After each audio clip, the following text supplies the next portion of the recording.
ઉદાહરણ 7 નીચેની આકૃતિમાં દર્શાવેલ એલ જેટલી બાજુની લંબાઈવાળા સમબાજુ ત્રિકોણ એબીસીના શિરોબિંદુ એબીસી પર મૂકેલા બિંદુવત વિદ્યુતભારો અનુક્રમે ક્યુ ક્યુ માઇનસ ક્યુ પર પરિણામી કુલંબીય બળ શોધો. હવે જે રીતે આપણે રકમમાં આપેલું હતું કે ત્રિકોણ એબીસી સમબાજુ છે, તેના 3 શિરોબિંદુ એબીસી પર અનુક્રમે ક્યુ ક્યુ અને માઇનસ ક્યુ વિદ્યુતભાર છે.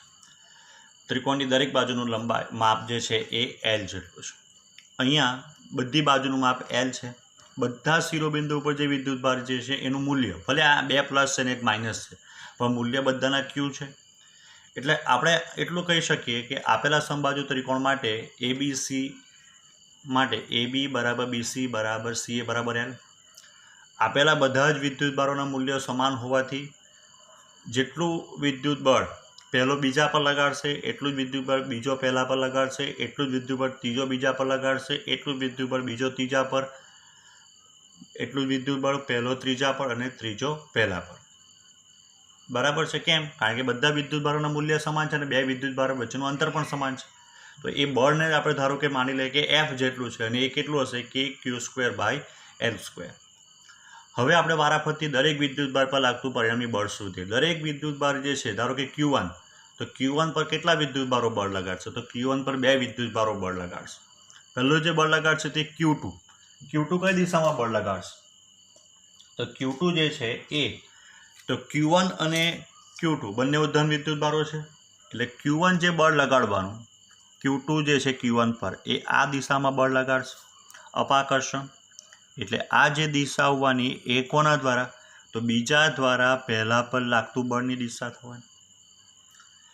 એ જ પ્રમાણે જે ત્રીજો વિદ્યુતભાર છે Q3, તો Q3 કેટલું બળ લગાડશે અથવા કઈ દિશામાં પહેલા બળ લગાડશે? તો Q3 જે છે આ માઇનસ છે, આ પ્લસ છે. આપણે Q1 દ્વારા Q3 પર નહીં પણ Q3 દ્વારા Q1, એટલે Q3 જે છે એ Q1 ને પોતાની તરફ બોલાવશે. તો એ જે બળ લાગવાનું એ કઈ દિશામાં લાગશે? તો એ બળ જે છે એ આ દિશામાં લાગવાનું, Q1 થી Q3 તરફ. એટલે આ જે બળ આવવાનું એ ત્રીજા દ્વારા પહેલા પર લાગતું બળ. આ બે બળનું જો પરિણામી શોધવું હોય તો કઈ રીતે શોધી શકાય? જો આ બેનું પરિણામી શોધવું હોય તો સમાંતર બાજુ ચતુષ્કોણનો નિયમ વાપરવો પડે.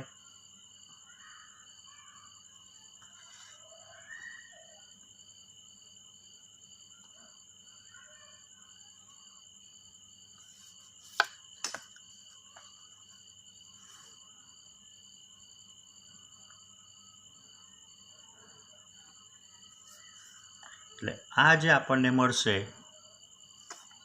આ એ F1 પર લાગતું પરિણામી મળશે. બરાબર છે.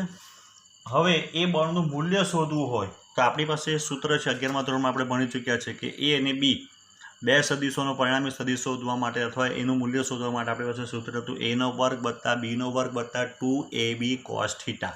અહીંયા એક સદિશ તરીકે F12 છે અને બીજો સદિશ તરીકે F13 છે. આ બે વચ્ચેનો જે ખૂણો જે છે આ એ કેટલો થાય? તો આટલો જે ખૂણો આપણને મળવાનો અહીંયા સમબાજુ ચતુષ્કોણ હોવાથી આ 60 થશે. જો એ 60 થાય તો આ જે ખૂણો જે આપણને મળવાનો આખો એ 120. એટલે બે સદિશો વચ્ચેનો ખૂણો કેટલો થવાનો? 120 થવાનો. હવે જો આપણે આનું કેલ્ક્યુલેશન કરીએ તો કેલ્ક્યુલેશન શું થશે? તો હવે આપણે કહી શકાય કે ધેરફોર Q1 પર લાગતા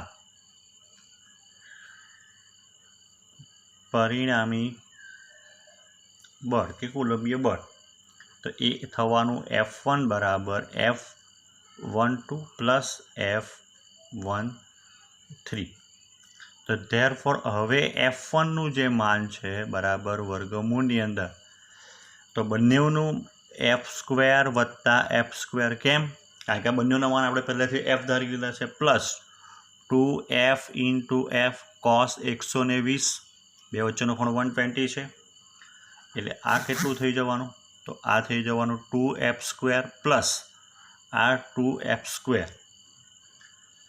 cos 120 એટલે -1 એટલે આ બચવાનું વર્ગમૂળની અંદર 2f² માઇનસ થઈ જશે f², એટલે વર્ગમૂળની અંદર f² is equals to f, ને f બરાબર કેટલું છે તો f બરાબર kq²/L².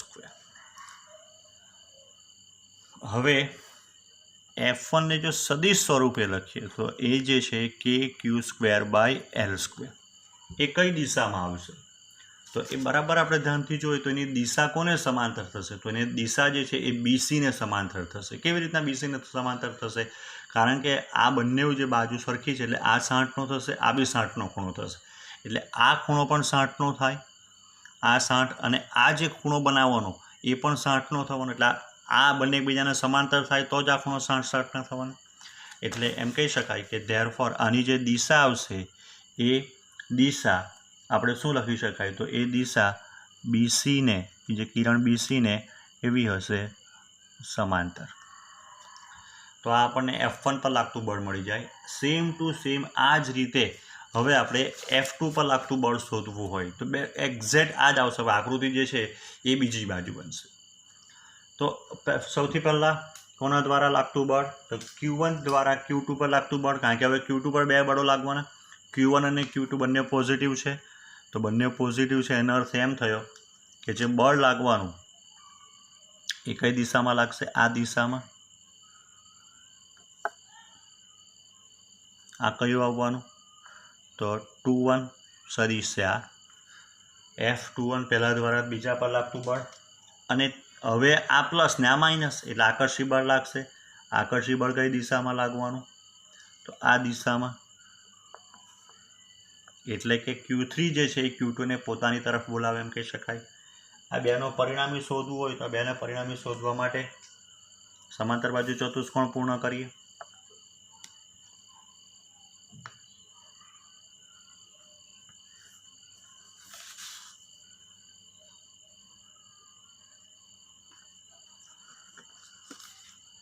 એટલે એનો જે પરિણામી સદિશ ધારો કે આપણે એને F2 ગણીએ તો F2 કઈ દિશામાં આવશે તો F2 જે છે આમ આવવાનો.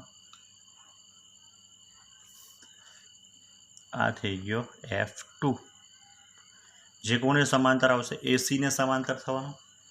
આગળ જે પ્રમાણે ગણતરી કરી તે જ મુજબ આ જે ખૂણો જે આપણને મળવાનો આ ખૂણો કેટલો થવાનો 120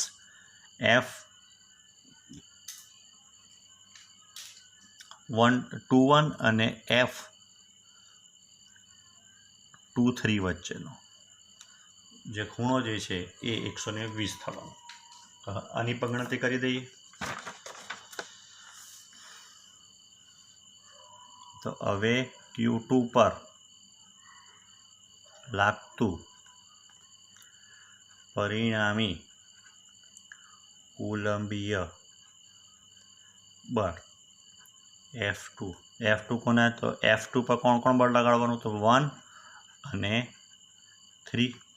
એનું આપણે માન શોધીએ તો F2નું માન જે થવાનું વર્ગમૂળની અંદર બંનેના મૂલ્ય તો કેટલા છે F જ છે, plus 2F into F cos 120, એટલે આ ફરી પાછું થઈ ગયું 2F² પ્લસ 2F² માઇનસ 1/2, એટલે વર્ગમૂળમાં થઈ ગયું F² is equals to F બરાબર kq²/L². આટલું આપણને મળે. હવે જો આપણે સદિશ સ્વરૂપે લખવું હોય તો આગળ આપણે જોઈ ગયા તે પ્રમાણે જો સદિશ સ્વરૂપે લખવું હોય કોને તો F2 ને, તો F2 ને સદિશ સ્વરૂપે શું લખાય kq²/L², અને એ શું થશે AC ને સમાંતર. બળ તો Q3 પર લાગતું બળ તો Q3 માટે આ માઇનસ છે આ બંને પ્લસ છે, એટલે Q1 Q3 પર જ્યારે બળ લગાડશે આકર્ષી લગાડશે, પણ એ આકર્ષી બળ કેવું તો Q1 જે કહેશે તે Q3 ને પોતાની તરફ બોલાવશે, એટલે એ જે બળ લાગશે એ બળ કઈ દિશામાં લાગશે તો એ બળ જે છે તે આ રીતે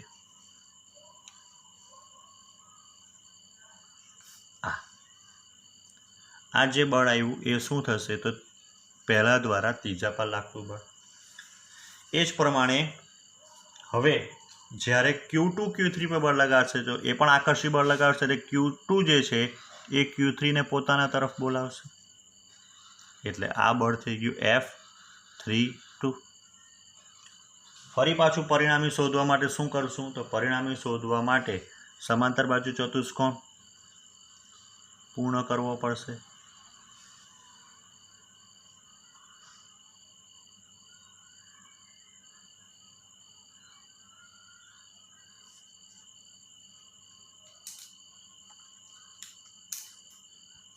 તો આ જે આપણને મળશે એ કયો મળશે તો આ આપણને મળશે તે F3.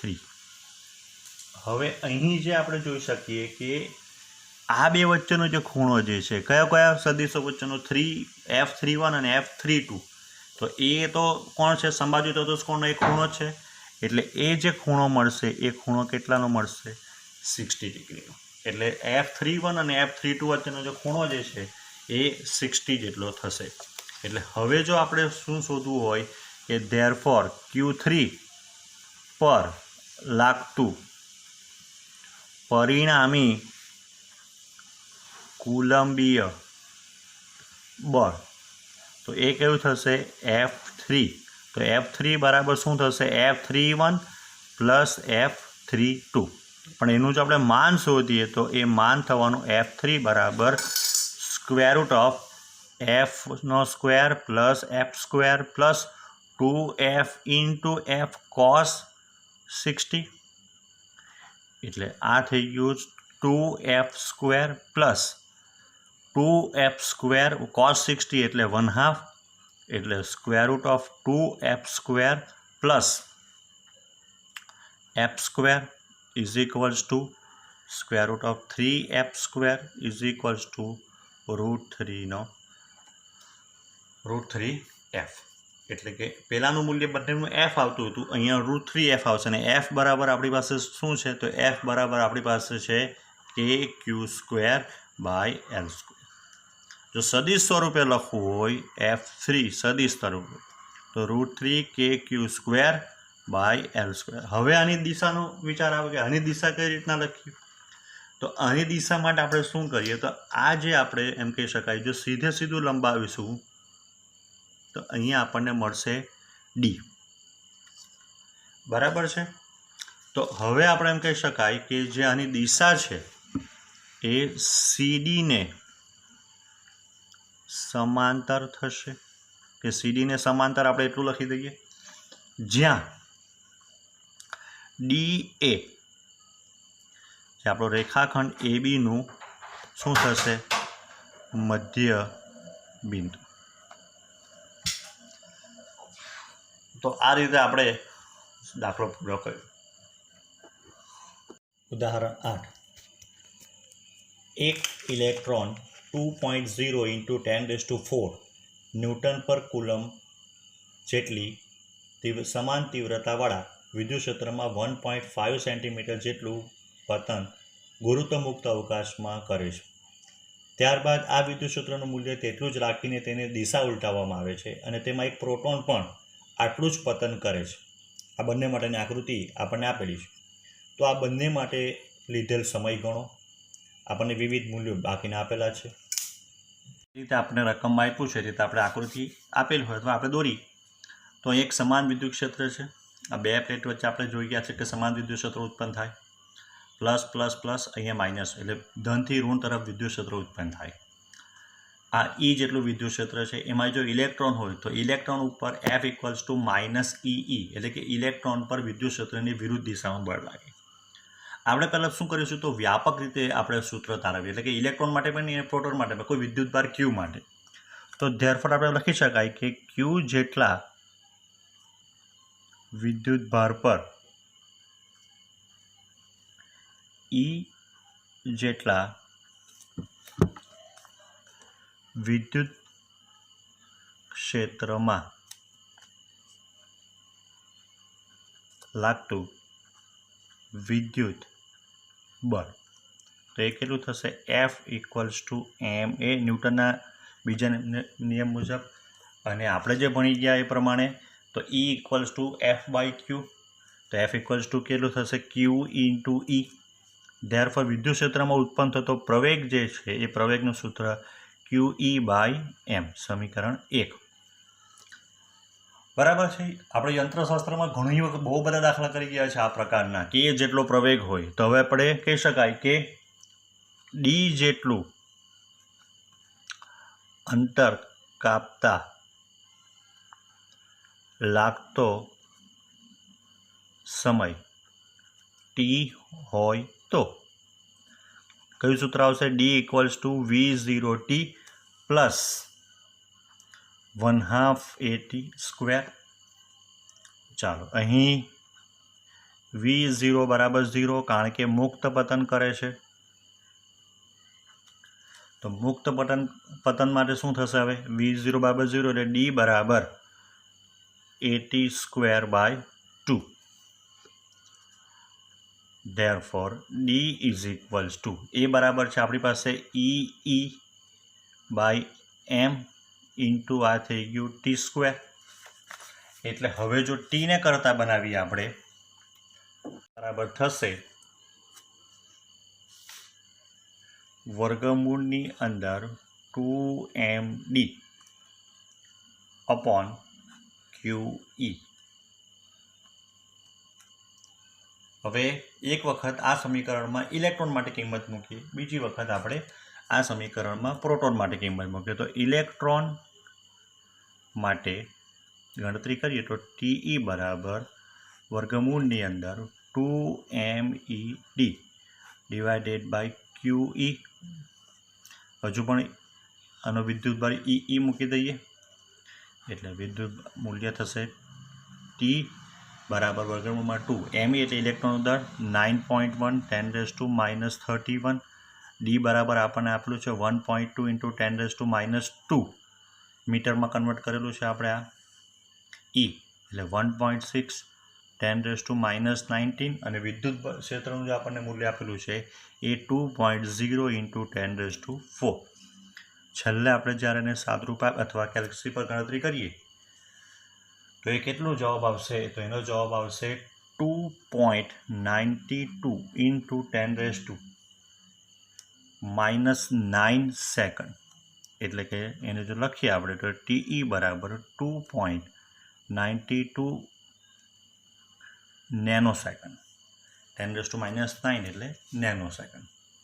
મને એવું કીધેલું છે રકમમાં કે વિદ્યુત ક્ષેત્રની મૂલ્ય તે જ રાખી દિશા ઉલટાવવામાં આવે. એટલે દિશા ઉલટાવી દીધી. પહેલાં વિદ્યુત ક્ષેત્ર જે આપણને મળતું હતું તો પહેલાં જે વિદ્યુત ક્ષેત્ર હતું એ પ્લસથી માઇનસ જ હોય, પણ નીચેથી ઉપર થતું હતું.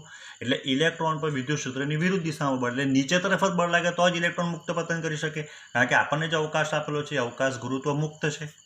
એટલે હવે ઉલટાવી દીધું તો હવે F equals to EE plus EE. તો વિદ્યુત ક્ષેત્રની દિશામાં પ્રોટોન પર અથવા ધન વિદ્યુતભાર પર બળ લાગે એટલે બળ નીચેની બાજુ લાગવાનું. આપણે જે સૂત્ર તારવેલું છે એ સૂત્રને હવે પ્રોટોન માટે લખીએ તો પ્રોટોન માટે TP ઇઝ ઇક્વલ્સ ટુ વર્ગમૂળની અંદર 2mPD ડિવાઇડેડ બાય EE. બધી વેલ્યુ ઇન્સર્ટ કરીએ તો T બરાબર √2. પ્રોટોનનું દળ આપણને આપ્યું છે 1.7 ઇન્ટુ 10⁻27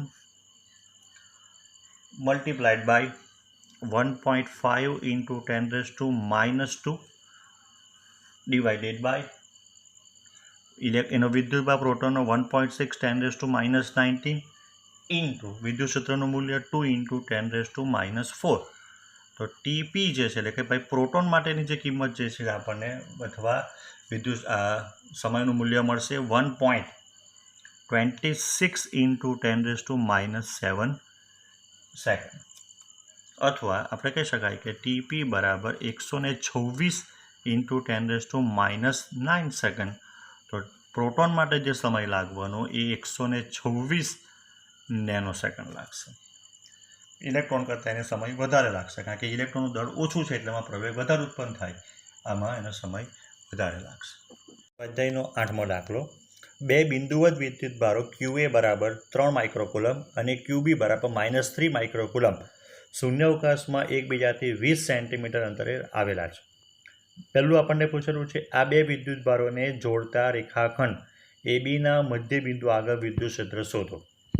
બીજું, આ બિંદુ આગળ મૂકેલા બિંદુવત વિદ્યુતભાર 1.5 × 10⁻⁹ કુલમ પર લાગતું કુલંબીય બળ શોધો.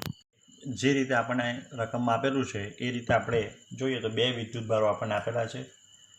બે વિદ્યુતભારમાંથી એક વિદ્યુતભાર જે છે એ QA બરાબર +3 માઇક્રોકુલમ અને બીજો છે -3 માઇક્રોકુલમ. બંને વચ્ચેનું અંતર 0.2 મીટર છે. આપણને 20 સેન્ટીમીટર આપેલું છે એટલે 0.2 થશે. બે વચ્ચેને જોડતી રેખાનું મધ્યબિંદુ O થશે. તો અહીંયા આપણે A દ્વારા અથવા QA દ્વારા જે વિદ્યુત ક્ષેત્ર ઉત્પન્ન થવાનું O બિંદુ પાસે એની દિશા શોધવી હોય તો કેવી રીતના શોધાશે? આપણે થિયરીમાં આવી ગયું છે કે અહીંયા આપણે એકમ ધન વિદ્યુતભાર મૂકવાનો, આ બી પ્લસ, અહીંયા એકમ ધન વિદ્યુતભાર બી પ્લસ મૂકીએ તો અહીંયા જે આપણને દિશા મળવાની કોની? EA ની, એ આ દિશામાં થશે. હવે એ જ પ્રમાણે આપણે જોઈએ તો આ QB છે. QB દ્વારા જે O પાસે વિદ્યુત ક્ષેત્ર ઉત્પન્ન થવાનું તો O આગળ શું મૂકવું પડશે? ભલે માઇનસ વિદ્યુતભાર છે પણ વિદ્યુત ક્ષેત્રની દિશા શોધવા માટે વિદ્યુતભાર તો આપણે પ્લસ જ મૂકવાનું, એકમ ધન વિદ્યુતભાર એટલે પ્લસ મૂકીએ, આ પ્લસ આ માઇનસ એટલે આકર્ષી બળ લાગે. એટલે આપણે કહી શકાય કે આ દિશામાં જ વિદ્યુત ક્ષેત્ર ઉત્પન્ન થશે EBનું પણ. એ જ વાત અહીંયા આપણે લોધેલી છે કે આકૃતિમાં દર્શાવ્યા મુજબ QA અને QBની દ્વારા O પર ઉદ્ભવતું વિદ્યુત ક્ષેત્ર એક જ દિશામાં, કઈ દિશા?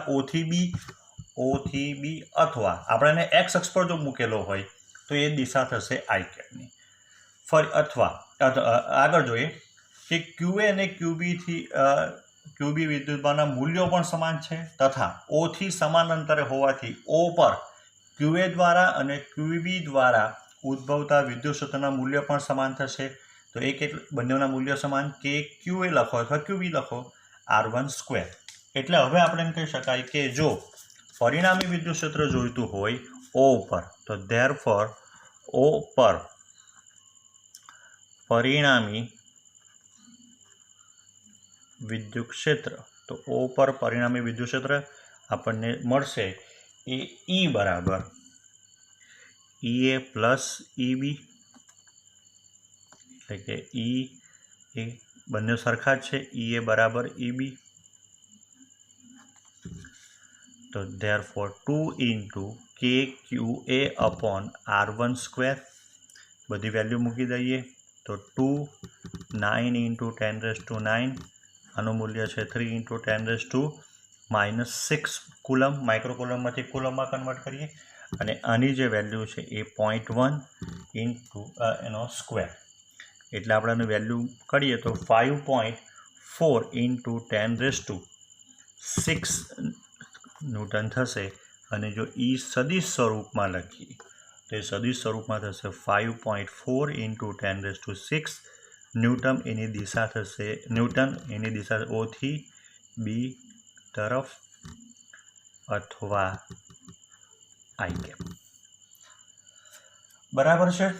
હવે બીજું આપણને પૂછેલું છે B કે જે O બિંદુ છે બેના મધ્ય બિંદુ ઉપર, રકમમાં ભૂલ છે થોડી, તો એના ઉપર જે પરીક્ષણ વિદ્યુતભાર મૂકવાનો છે એ 1.5 × 10⁻⁹ કુલમ આપણે વાંચ્યો હતો પણ એ ખરેખર -1.5 × 10⁻⁹ કુલમ છે.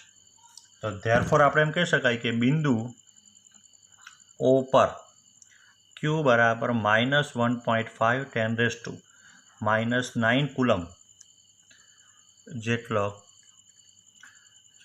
વિદ્યુતભાર પર લાગતું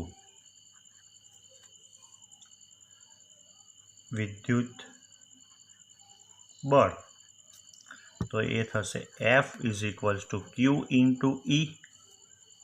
તો ધેરફોર F =